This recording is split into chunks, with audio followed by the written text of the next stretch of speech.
The Community Education Channel presents Community View, a closer look inside community issues that matter. It's a glimpse, a preview, bringing public perception to light on local community issues that make a difference. Hello and welcome to Community View. I'm Melissa Anderson. As we know, not all people are created equally. However, that doesn't mean that they don't have the same rights as everyone else. With us today to talk about how this is reinforced is Barb Leffler. She's the Executive Director of Red Rock Center for Independence, or RRCI. Welcome, Barb. Thanks for joining us. Thank you for having me. Now tell us, RRCI, when did it start and why does it exist? So the agency started about 21 years ago. And it really exists to help people with disabilities, to empower them to live independently in the community. That's our mission. To make sure that people can come in, set goals to live independently, and make sure that they have the supports and services that they need to be successful. Now, does this mean that you go into the homes and set them up, or just give them ideas, or what do you do? Well, we have a lot of things going on at the center where we have life skills training.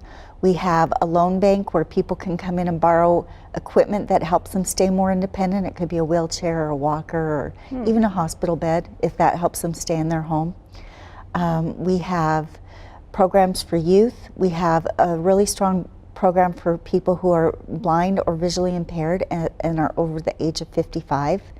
So, you know, people need different types of things at different points in their lives to help them stay independent. So it sounds like it's for people of all ages then. Absolutely. And how important is it to support people to keep them independent? I mean, obviously they'd rather live in their homes than go live in a home, a group home. Right. But how has this helped out our community? Our community is so much richer because people with disabilities are living among us. We see that diversity, we see that courage, we see that self-empowerment where people can actually say, you know, I don't have to be institutionalized. I can advocate for myself and, you know, self-determine and decide where I want to live and who I want to live with and how I can get there from here. And I imagine that takes a lot of support from the community, such as their peers. What kinds of activities do you do to try to keep those together? Goodness. Our peer support group's pretty amazing. We do things monthly. It could be an art class. It could be, you know, we talked about healthy relationships at Valentine's Day and had a really good turnout for that, where people really learned about what are red light and what are green light relationships.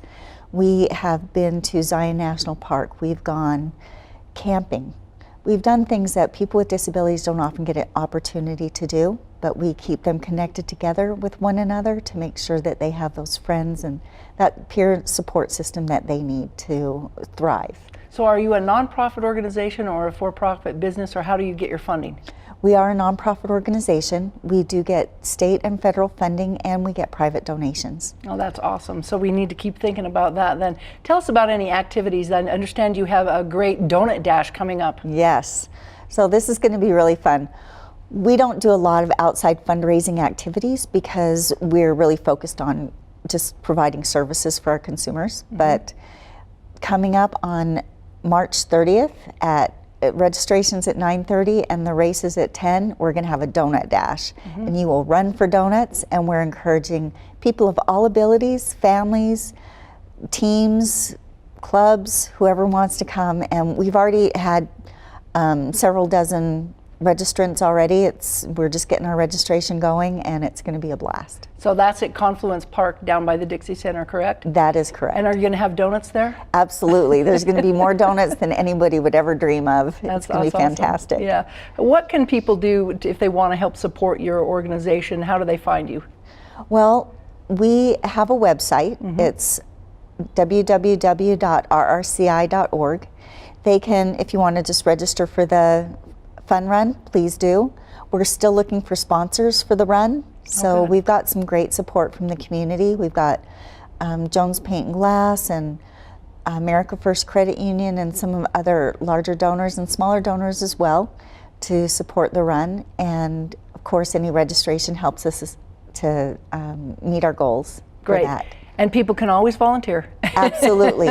Anything that they would like to do to help us would be great. Okay, well, thank you very much for sharing RRCI with us today. Thank you for joining us, and thank you for watching. And for more information, as she said, you can contact RRCI at rrci.org. Have a great rest of your day.